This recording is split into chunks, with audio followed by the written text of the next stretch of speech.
I'm having lunch, and so just feels like everything has to be natural and we have to keep things just flowing along.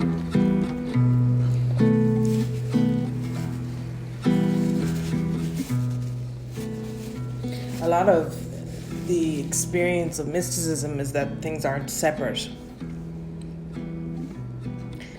It's not just a belief in not two, it's a practical experience of everything being one and interrelated and not separate. And so I feel that many of the questions I've had coming in really do pertain to this sense of separating out things, us and them, now and then, the past and the future. And it's a defense that has to arise during those times. It's an itemization. It's like a cannibalization of the wholeness of Christ that occurs in this differentiation, in this naming of self and other, in this participant compartmentalizing, in simply the watching of what's occurring and the being with what is, and understanding it as perceptual, and understanding that is the only problem we can have. A relaxation and a comfort comes over the mind in being joined in the vision of the Holy Spirit, in being one with it, rather than that there's a separate Holy Spirit and a separate small self. And in this collapse, in this merge, all of the heightened relevancy of certain experiences and conditions and occurrences flattens out into a soft focus where we can simply be with any disturbance that remains and address it where it truly is, in the mind. And so some of the themes that have been coming up this week are specialness, having to do with identity as always, as we spoke about yesterday, like the specialness of groups, associations, whether that's your bowling club, who you're on the out with right now, or whether that seems to be your church, your community, or a past reference perhaps to your family of origin. It doesn't really matter where the us and them occurs. Your sense of belonging is disrupted. And so it's really a crisis of identity, once more, that we have to look at in the mind. So when we overcompensate for our doubt thought in who we are, in truth, it usually goes to one of these senses of belonging. For example, family of origin. And so we look backward to these stories that we've carefully gardened over the years to find a fault, that if we addressed that fault, things would be better, things would be different now. And in doing so, we're twice removed from the problem, because we have set it up as real, almost like a sin, that is something that is in the past that we cannot touch now, that's very traumatic. And we also disable ourselves in the present moment from accessing our true power and the true correction of the vision of the Spirit, which sees that I was mistaken in how I saw things and are currently seeing things. So it's a current correction in the mind for a perceptual problem, which can seem to spin out into multiple stories. So let's begin with a family of origin sample.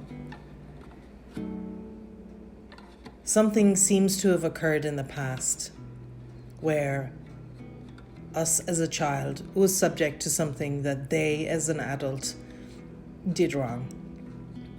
Even if we have some semblance of lateral forgiveness whereby we accept that they did the best they could, we still perceive it shouldn't have happened. And herein lies the problem, because now we've projected it to time. And Acourseinmiracles says, do not project the error to time. And the reason it addresses this, order of difficulty in miracles that people place is that you're not looking in the place where comfort and correction is actually possible. The truth is, it wouldn't be better if things were different. How things are, in truth, looks nothing like your perceptual problem that you're describing. What you're describing is that lack of belonging, that lack of Christ identity, that lack of awareness of who you are in truth. You're merely describing the problem. And this is very important as a cathartic experience to be able to share the distress and the ongoing disgruntled nature of your viewpoint. However, in the end, if peace is your goal in this moment, then you do need a new way to look upon it. And so, using a tool like levels of mind, you can allow yourself the cathartic expression of all that it seems to be, and really start to peel back quite swiftly into the perceptual realm being the problem, and then further back from that story you're telling yourself and all the tragic feelings and anger and hurts that you've been carrying about the perception of being unfairly treated. And you can come to notice that the beliefs and the thoughts and the desires that are present with this story are also present in many other areas of your life in this moment. So the retelling of the story really doesn't pertain to the past. It pertains to a current call you have for comfort and relief and true peace. And yet, if you continue to merely tell yourself the story or ask for help with the storyline, you will continue to reinforce that victim or victimizer mentality, because it doesn't really matter which side of that line your story seems to fall. It only matters that there's a perception that the problem is in the past and that you do not have access to it now, which is inherently a distressing thought. Because even with your awareness that you do not like how you feel, it disempowers you from being able to change your experience. So in the present moment, there needs to be an acceptance that things wouldn't be better if they were different. It needs to be a carte blanche acceptance of that. Even just for a moment, just with an open mind for a moment, that things would not be better if they were different. And you will find all of the retaliation and refusal to accept the truth coming up in you, and that's all perfect. You will see how your current retelling of the story of the past is in some way a comfort to you and your certainty in who you are. Even if that's a misidentification, it feels more comforting than not knowing who you are. And you can say the words that say you belong to a Christ identity and that is in truth who you are. But until it's your literal experience, you will be more afraid of the unknown and the not knowing who you are in truth. And so it's first this open-hearted yielding to not knowing that we must embrace.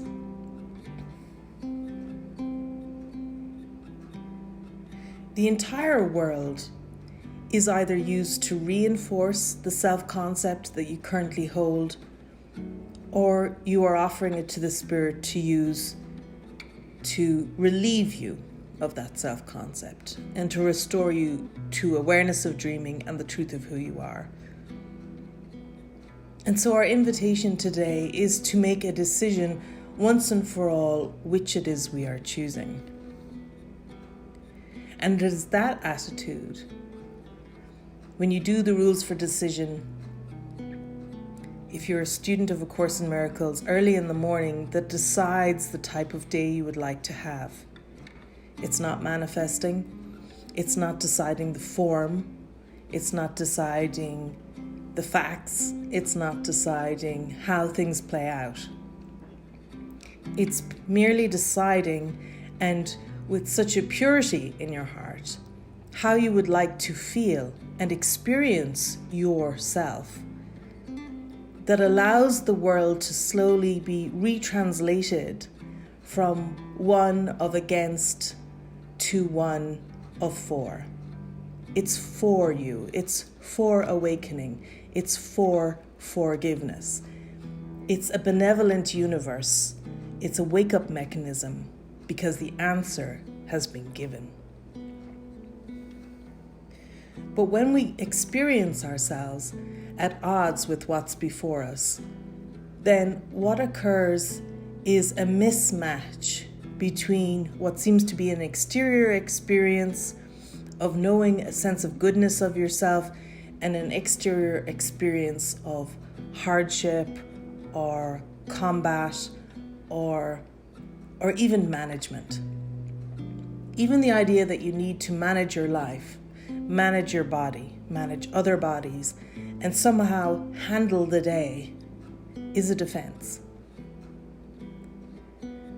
And so as we sink deeper into an experience of mysticism, rather than trying to copy some exterior expression of how it's looked for other mystics and saints, we can come into a very integrated, authentic, nurtured expression of that which is ebbing and flowing and merging.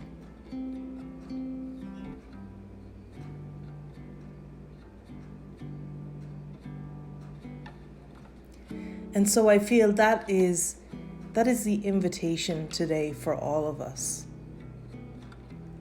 to simply allow ourselves to see how much we're at odds with what is, and I would even say what seems to be in your perceptual world, and to want to be wholeheartedly wrong about how you perceive it set up. Because in this opening and allowance that perhaps, just perhaps, you're mistaken in what you're seeing, you're mistaken in what you perceive and how you perceive the world works, then there's this blessed holy instant of openness, this fearless moment where you do not feel false responsibility for the world as it is, as it was, or perhaps the feared consequences in the future. For a moment, you're relieved of the timeline and you're merely present, open, willing to be mistaken, and deeply loved by one who knows what's best for all in every circumstances. And in that yielding, that giving way to what truly is, reality with a capital R, which is beyond perception, which is beyond people and places and things. When we're willing to yield into that vision, we are safe and comforted and open to miracles. And that need only occur for a moment. Jesus in A Course in Miracles said, do not ask me to help you with your fear. Ask more what the conditions are that have arisen this fear in you. Because Jesus can help us with the fear thoughts, with the deeply ingrained beliefs and desires that are showing us a world that is other than who we are.